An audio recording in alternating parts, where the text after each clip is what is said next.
wabarakatuh. Halo adik-adik semuanya.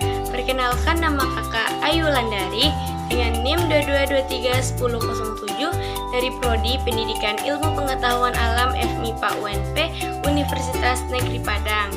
Nah, kali ini kakak akan memenuhi tugas proyek mata kuliah Kimia Bahan Pangan dengan dosen pengampunya yaitu Ibu Monika Primasari MPD. Nah, kali ini kakak akan membahas mengenai bahaya pengonsumsian masakan bersantan di Sumatera Barat.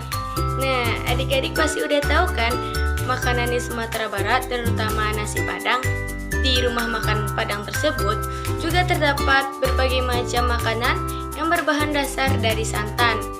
Salah satu contohnya yaitu gulai asam pedas atau juga disebut dengan gulai asam padeh. Yang kedua, gulai tunjang. Yang ketiga, gulai pakis. Yang keempat, kalio. Dan yang terakhir yang pasti adik-adik sudah tahu yaitu rendang. Nah, dari mendengarnya saja pasti adik-adik sudah tergiurkan ingin memakannya. Makanan Sumatera Barat ini juga sudah sangat terkenal di seluruh kalangan masyarakat hingga sampai ke luar negeri loh adik-adik. Nah, jenis makanan yang kebanyakan berbahan santan ini juga memiliki berbagai manfaat untuk kesehatan tubuh kita.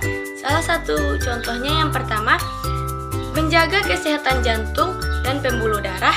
Yang kedua, memelihara fungsi otak. Yang ketiga, mencegah kanker. Yang keempat, meningkatkan sistem kekebalan tubuh. Dan yang terakhir, juga dapat mencegah berat badan kita ya adik-adik.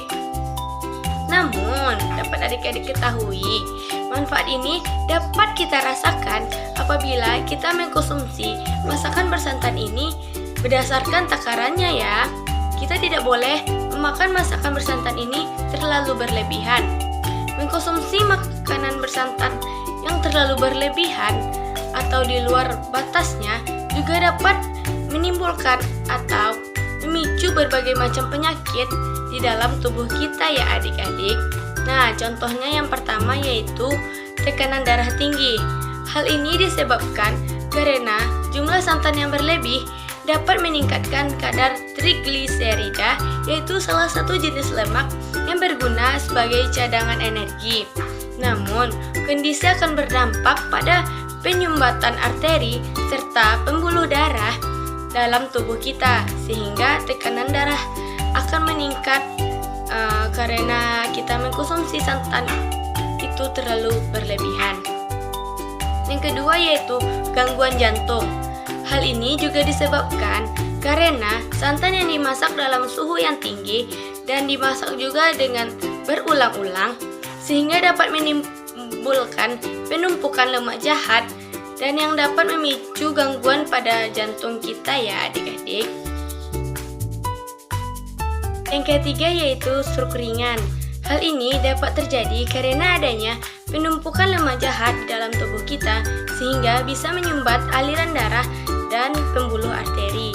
Dan yang terakhir yaitu kolesterol meningkat. Dan hal ini pun dapat terjadi karena adanya penumpukan lemak jenuh di dalam tubuh kita. Nah, dapat adik-adik ketahui untuk mencegah masalah yang dapat terjadi tadi, kita dapat melakukan yang pertama, mencegah pengonsumsian santan yang berlebihan. Yang kedua, tidak memakan santan secara berturut-turut. Dan yang terakhir, mengimbanginya dengan memakan makanan sehat. Sekian video edukasi yang dapat kakak sampaikan tadi mengenai bahaya pengonsumsian masakan bersantan di Sumatera Barat. Sebenarnya tidak ada masalah dengan masakan di Sumatera Barat. Namun, kesalahan tersebut akan terjadi bila berasal dari diri kita sendiri. Bagaimana kita dapat menjaga pola makan kita dalam pengonsumsian makanan bersantan tersebut. Setidaknya, kita harus mengkonsumsi makanan bersantan sewajarnya saja dan tidak boleh berlebihan ya adik-adik. Baiklah, sekian video edukasi tadi. Mohon maaf atas segala kesalahan dan kekurangan dan terima kasih sudah menontonnya ya. Wassalamualaikum warahmatullahi wabarakatuh.